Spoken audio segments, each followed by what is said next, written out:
నేను మీ విజయ. గుని రసోయిలో అందరికీ స్వాగతం సుస్వాగతం. ఈరోజు ఇంట్లోనే చాలా వేగంగా అయిపోయింది, చాలా హోటల్ వాళ్ళకైనా బాగా క్రిస్పీగా ఉన్న జిలేబీలు చెప్తాను చూడండి. రసం పీల్చి ఎంత బాగున్నాయో. దీనికి ఏంటేంటి కావాలో, ఎలా చేస్తారో రండి చెప్తాను. దీనికోసం ఏంటేంటి కావాలో చూడండి. 1 కప్పు పంచదార, 1 కప్పు మైదా. ఈ మైదా 2 చెంచాల మైదా నేను నిన్న అంటే 12 గంటల ముందు పెరుగు వేసుకొని నానబెట్టుకొని పెట్టుకున్నానండి. 1 చెంచా నెయ్యి, ఫుడ్ కలర్, అది ఆరెంజ్ రెడ్ కలర్ అండి, మీకు కావాలంటే ఎల్లో వేసుకోవచ్చు. అర్ధ నిమ్మకాయ ముక్క, తర్వాత ఇలాచీ పౌడరు, వేయించుకుందికి నూనె. ఇదేనండి కావాలి. రండి ఇది ఎలా చేస్తారో చెప్తాను చూడండి. దీనికోసం గ్యాస్ ఆన్ చేసుకొని మూకుడు పెట్టుకున్నాను. దాని మీద 1 కప్పు పంచదార, పాకం ముందు చేసుకోవాలండి. కప్పుకి కప్పు నీళ్ళు ఇవి పోసుకోవాలండి. కరెక్ట్ మెజర్మెంట్ 2 సమానంగా ఉండాలి. ఇది వేసుకొని పాకం చేసుకోవాలి. పాకం అంటే మరి తీగ పాకం అక్కర్లేదు, పంచదార కరిగి కొంచెం తీగ రావాలి. చూడండి పంచదార ఉడుకుతున్నది. ఇందులోని కొంచెం ఫుడ్ కలర్ వేసుకుంటున్నాను, అలాగే ఇలైచీ, 2 ఇలైచీలండి దంచుకొని వేసుకున్నాను. జిలేబీ కలర్ వస్తుంది, చాలా బాగుంటుంది. కొందరు ఎల్లో వేసుకుంటారు, ఎల్లో కూడా వేసుకోవచ్చు. ఏ కలర్ మీకు ఇష్టమైతే అది వేసుకోవచ్చు. ఇందులోని చిన్న కుంకుమ పువ్వు కొంచెం వేసుకోవాలి, మంచి కలర్ వస్తుంది.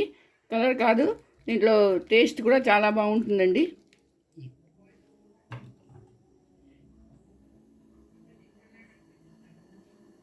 చూడండి పాకం అయిపోయింది. పాకం అంటే మొత్తం 3 తీరుల పాకం రాక్కలేదండి. ఇలా తీసుకొని ఇగో ఇలా చిన్న దార వస్తే చాలు. చూడండి ఇప్పుడు నేను గ్యాస్ ఆఫ్ చేస్తున్నాను. ఇది పక్కన పెట్టుకోవాలి. ఇప్పుడు ఏం చేయాలంటే దీంట్లోని కొంచెం నిమ్మకాయ, సగం నిమ్మకాయ పిండుకోవాలండి. దీంట్లోని పిండితే ఏమిటవుతుంది, పులుపు కాదు కానీ ఇందులో ఉన్న తెల్లగా ఏదైనా వస్తుంది కదా పాకంలోని, అది రాకుండా ఉంటుంది. చూడండి ఇదే అండి కరెక్ట్గా పాకం ఇలా ఉండాలి. ఇప్పుడు నేను దీన్ని పక్కన పెట్టుకుంటున్నాను. చూడండి బౌల్ తీసుకున్నాను. అందులోని ఈ మైదా పెట్టుకున్నాను కదా, ఇది వేస్తున్నాను. ఇప్పుడు 1 కప్పు మైదా వేసుకొని ఇది కలుపుకోవాలి. ఇలా కలుపుకోవాలి. ఇందులో కొంచెం వాటర్ వేసుకొని కలుపుకోవాలి. మరీ పలుచగా కాదు, అలా అని మరీ తిక్కగా కూడా కాదండి. దోసల పిండిలా కలుపుకోవాలి.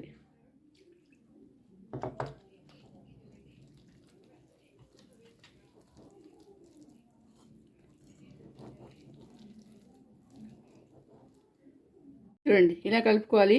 ఎక్కడ ఉండలు లేకుండా ఇగో ఇలా ఉండాలి. చూసారా, ఇగో ఇలా కలుపుకోవాలండి. ఇది పక్కన పెట్టుకుంటాను. చూడండి ప్లాస్టిక్ బాటిల్ తీసుకున్నాను. ఇది కెచప్ దండి, ఎక్కడైనా దొరికిపోతుంది. ఇది తీసుకోవాలి. లేదా ఒక ప్లాస్టిక్ కవర్ తీసుకొని త్రికోణంగా వేసి కట్టి దానికి కూడా వేసుకోవచ్చు. ఇప్పుడు ఇందులోని నేను ఈ బ్యాటర్ని వేస్తాను. చూడండి ఇప్పుడు కొంచెం వెడల్పు మూకుడు తీసుకోవాలి. అందులోని నూనె వేసుకున్నాను.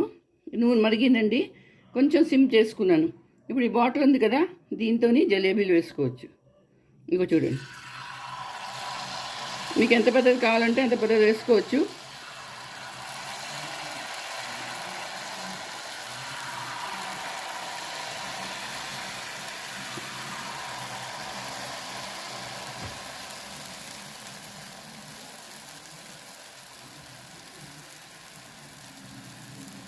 పర్ఫెక్ట్ స్వీట్ షాప్లో అలా వస్తుందండి. ఇది చాలా బాగుంటుంది, క్రిస్పీగా కూడా ఉంటాయి.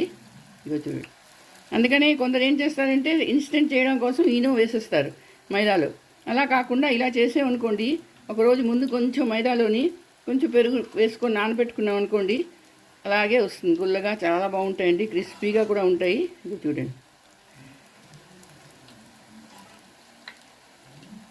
అదే టేస్ట్ కూడా వస్తుంది. టేస్ట్లో ఎక్కడా తేడా రాదు. చూడండి వేగాయి. ఇప్పుడు తీసి వెంటనే పాకంలో వేసేయాలి, బయట పెట్టకూడదు. వేడి వేయాలి పాకంలోని. అలా వేసామనుకోండి జిలేబీలు పాకం పీరుస్తాయి.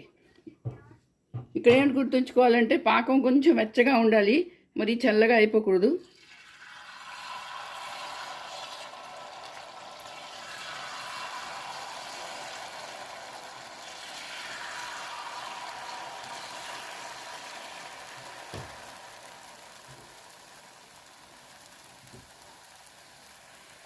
చూడండి పాకం నుంచి తీసుకున్నాను జిలేబీ. ఇదిగో చూసారా, ఇలా వస్తాయి.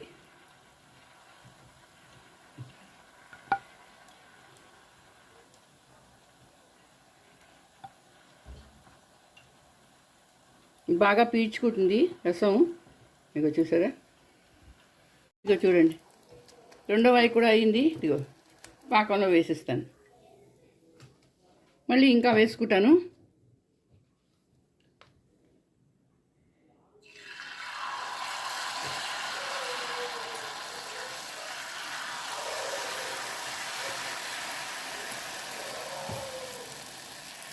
పాకంలో వేసి వెంటనే తీసేయకూడదు, ఒక్క సెకండ్ ఉంచి అప్పుడు దాన్ని తీసేయాలి.